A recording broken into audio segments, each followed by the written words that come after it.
Hey boys and girls, we're going to continue with The Secret Zoo by Brian Chick. When we left off on chapter 9, we got a lot of information, didn't we? We learned about there was something mysterious going on at the zoo, and that Brian had ran into that red-headed security guard, which remember Megan said in one of her letters that she was kind of suspicious of a lot of the workers there, and then the big security guard Tank come and escorted them out, carried them out of the zoo and told him to meet back for him to check his mailbox at midnight because he had something there he needed to tell him, right?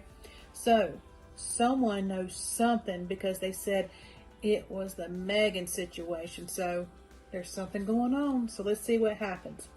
Chapter 10, Midnight Mail. Noah sat on the edge of his bed in his dark room and stared at the clock. 11:53. On their walk home from the incident at Creepy Critters earlier that day, the scouts had decided that Noah should check his mailbox as instructed and then report to Ella and Richie first thing in the morning. Now Noah's parents were asleep, and he was ready to move. 11:54. Noah expected to find something in the mailbox, but he didn't know what. Though he hadn't figured out much, he was certain about one thing. Anything was possible. 11:55. It was time. He sneaked downstairs, put on a jacket, and slipped out into the cold, dark night. The sky was starless, and as he headed for the mailbox, he threw his hood up and stuffed his hands into his pockets. "Oh, it's cold," he mumbled. His breath rose like steam in front of him. As he walked down the driveway, he checked his watch. It was 11:56. He opened the mailbox but saw nothing inside except a dry leaf. Maybe I'm early. He glanced at his watch just at 11:57, turned to 11:58. He rocked back and forth to stay warm. The neighborhood was so quiet that he could hear the wind rustling the few dry leaves that still hung on the trees.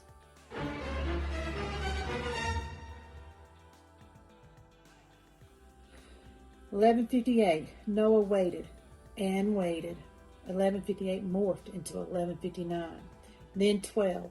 Midnight. Nothing happened.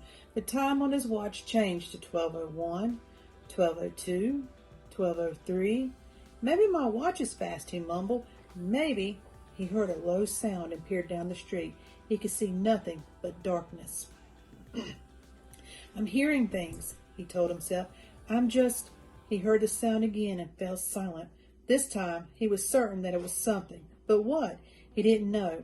It was soft, like feet tapping the pavement in the distance. "Hello?" he said.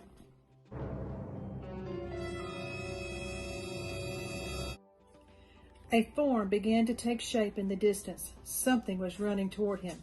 Noah took a step back and bumped into the mailbox. The clank of the metal box made him yelp. "Don't panic," he told himself. You were expecting something like this. But he wasn't sure what he expected.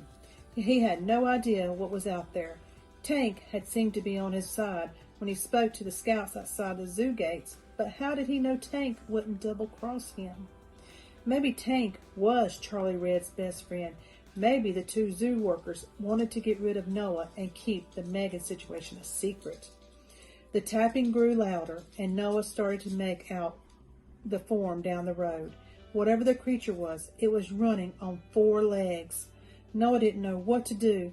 He'd never been so confused in his life. "It must be a dog," he said hopefully. But he knew better. The thing running toward him was no dog. It was something that had escaped from the zoo. It was something that was following Tank's orders to meet Noah at this hour, at this specific spot.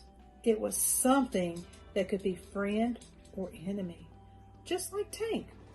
Noah's stomach leaped up to his chest. Maybe this was how they kidnapped his sister. Maybe they tricked her.